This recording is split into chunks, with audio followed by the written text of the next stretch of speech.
Assalamualaikum warahmatullahi wabarakatuh.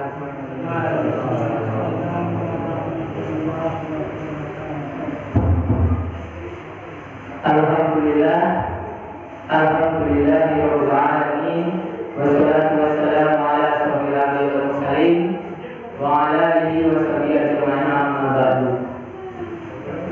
Pertama-tama marilah kita panjatkan puji syukur atas kehadirat Allah Subhanahu wa taala yang telah memberikan kita rahmat, nikmat serta hidayahnya kepada kita semua, sehingga kita dapat berkumpul di sini melaksanakan sholat isya dan tarawih secara berjamaah dalam keadaan sehat walafiat.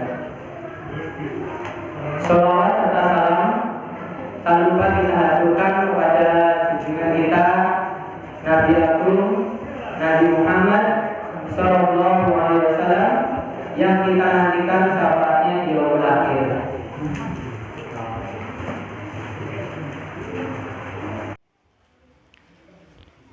Bapak Ibu jamaah Masjid Sholihin yang dirahmati Allah, untuk mengawali kultum pada kali ini saya ingin survei.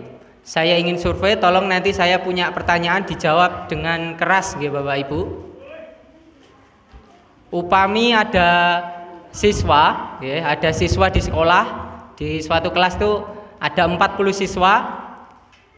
Menurut Bapak Ibu, ranking setunggal kali ranking 40 niku saya pundi Bu?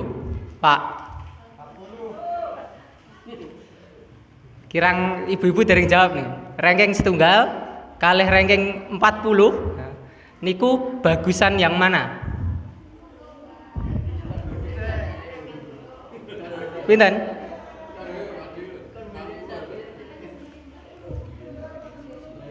Ranking setunggal ranking 40. Ranking 1 ranking 40. Jawabannya salah sedaya Bapak Ibu. Jawabannya saya sedaya Bapak Ibu. Nggih, bagus semua.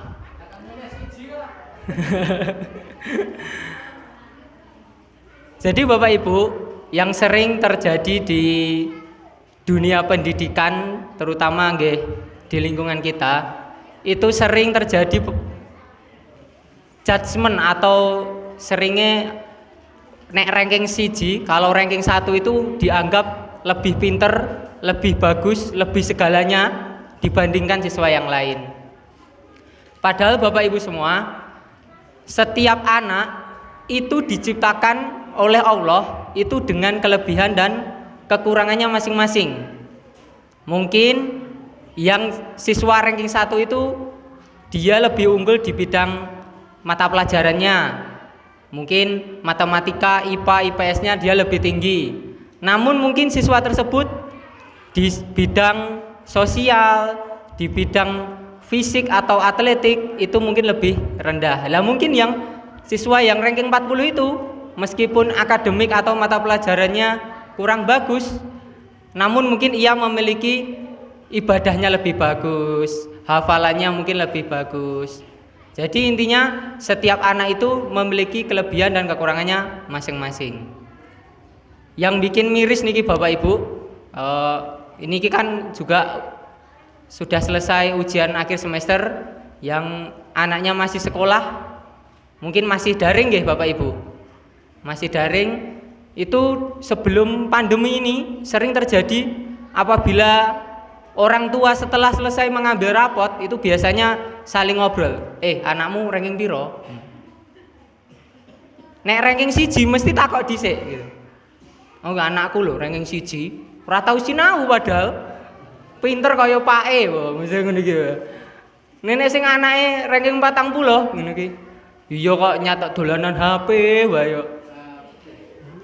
Pasti seperti itu.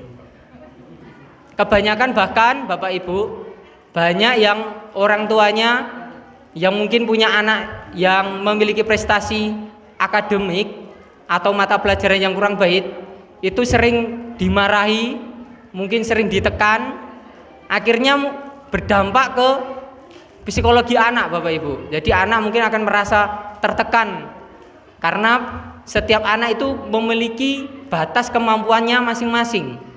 Sebagai contoh, itu muridnya ibu saya gitu, anak SLB itu namanya Gagah. Gagah itu Bapak Ibu itu termasuk siswa tunagrahita. Tunagrahita itu orang yang memiliki kecerdasan di bawah rata-rata Bapak Ibu.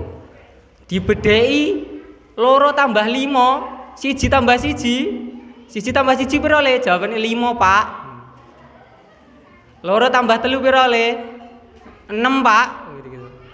Tapi Bapak Ibu, kalau disuruh menghafal lagu, apapun itu, mbok lagu apapun, nasional, dangdut, apapun, disetelke sekali aja langsung hafal. Nah, ini ya Bapak Ibu yang bisa menjadikan patokan kepada kita semua bahwa manusia itu diciptakan dengan kelebihan dan kekurangannya masing-masing. Allah berfirman dalam surat At-Tin ayat 4, laqad khalaqnal insana fi ahsani taqwim. Sungguh Allah telah menciptakan manusia dalam bentuk yang sebaik-baiknya. Bunyinya itu bukan dengan ranking yang sebaik-baiknya, itu enggak ada, tapi dengan bentuk yang sebaik-baiknya. Para sahabat dulu juga seperti itu Bapak Ibu.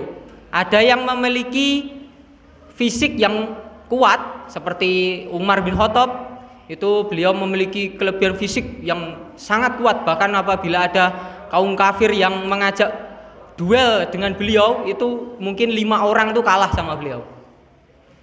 Ada sahabat Rasul yang diberi kelebihan suara yang merdu seperti Bilal bin Rabah, azannya sangat merdu. Kalau misal ada lomba azan zaman Rasulullah, itu Umar sama Bilal sudah kelihatan pasti menang Bilal, karena kelebihan Bilal itu ada di suara. Kalau disuruh duel gelut Umar dengan Bilal, pasti menang Umar karena fisiknya lebih unggul Umar. Ada yang sahabatnya diberi kelebihan kekayaan seperti Utsman bin Affan, itu sugepol. Nah itu kalau dibandingkan dengan sahabat-sahabat seperti Bilal mungkin itu jelas akan kalah, karena kelebihan dari Utsman yaitu kekayaannya yang berlimpah. Jadi Bapak Ibu, yang terpenting di sini yang ingin saya tekankan, bagaimanapun putra-putri ini panjenengan, bagaimanapun semuanya, baik dewasa, remaja maupun anak-anak, itu sudah diciptakan Allah dengan kelebihannya masing-masing. Seperti contoh ya, Mas Wahyu ini lebih unggul di bahasa Inggrisnya. Kalau lomba bahasa Inggris saya ya kalah gitu. Kalau diajak badminton mungkin menang saya gitu ya. Ya gitu loh. Intinya seperti itu, bahwa setiap manusia itu diciptakan dengan kelebihannya dan kekurangan masing-masing. Yang paling penting, ini yang perlu ditekankan, kelebihan itu harus digunakan untuk di jalan Allah Subhanahu wa taala. Pinter tok ning enggak digunakan untuk di jalan Allah, itu pejabat-pejabat pinter gelare ngasih mungkin panjang sekali, tapi ujung-ujungnya korupsi. Pintar tapi untuk berdakwah di jalan Allah seperti Profesor Abdul Somad, nah itu beliau juga sampai kuliah sampai doktor, dia mensiarkan agama dengan kemampuan berbicaranya bisa untuk berdakwah di jalan Allah. Ya, jadi mungkin ada yang memiliki kelebihan apa di fisik, ya digunakan untuk di jalan Allah. Ada yang mungkin pintar berdagang, digunakan berdagang sesuai dengan syariat yang Allah ajarkan. Dan di bidang-bidang lain Bapak Ibu. Jadi jangan sampai yang punya anak mungkin prestasinya di bidang mata pelajaran, guys, saya bilang itu kurang bagus, itu jangan dimarahi, jangan ditekan. Insya Allah mereka itu punya kelebihannya masing-masing. Yang paling penting kita sebagai sesama manusia, khususnya orang tua, harus terus memberikan motivasi, support agar anak bisa berkembang sesuai dengan kemampuannya dan kelebihannya masing-masing. Mungkin itu sedikit yang dapat saya sampaikan. Apabila ada salahnya saya mohon maaf. Akhir dakwah, assalamualaikum warahmatullahi wabarakatuh.